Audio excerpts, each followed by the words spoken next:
vi har en liste over medarbejdere, men vi har også en gallerivisning, fordi vi er 200 medarbejdere herinde. Og det vil så sige, at hvem var nu lige at snakke med? Jamen, så er det rart nok, der er billede på. Så hvem det var, man snakkede med, hvis man husker at lægge sit billede op, selvfølgelig. Så igen, det har mange, sider. Og så var der den her med min profil. Der kan man så gå ind og sige, jamen vi har walkie-numre, vi har forskellige numre og ting og sager. Der kan du også gå ind og sige, jamen det her, selvfølgelig vil der stå, hvis du er murer, det er din stilling, eller hvad område du er i. Men man kunne jo også lave et felt, der hedder kompetenceområder. Fordi det er der jo mange, der... Så vi udfører sådan en kompetencesedler en gang imellem med os, hvor vi siger, hvad kan vi, hvad kurser har vi været på. Så det vil jo være oplagt at lægge det ind under her. Det er vi så ikke valgt at gøre endnu. Men det er et oplagt sted at lægge det ind.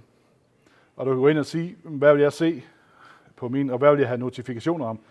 Der bliver jo sendt en mail ud, eller en sms, når der kommer en opgave, enten til din afdeling eller til dig personligt.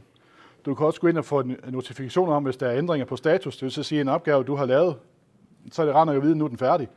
Eller den har ændret status til afvente og godkendelse. Så skal jeg godkende den. Eller den er afsluttet, så siger det er jo fint.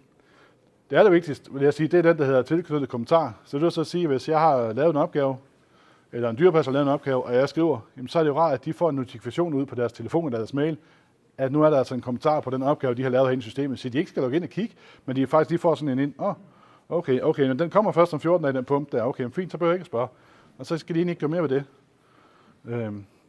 Så det går også lidt ud over, fordi at vi kan sende sms'er ud, eller e-mails.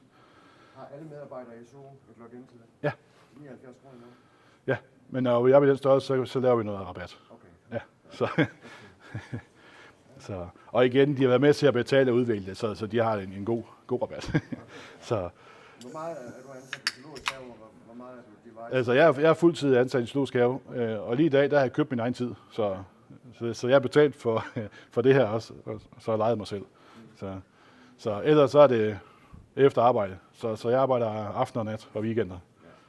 Og så tager jeg fridag, når jeg skal forhåbentlig rundt og besøge nogle af jer. Så det er den. Så det er ikke sådan noget med, at vi har en aftale om, at jeg kører deltid eller noget som helst. Så det er adskilt. Så det her det er jo din egen profil, og igen, du kan gå ind og skrive, hvornår du er på ferie.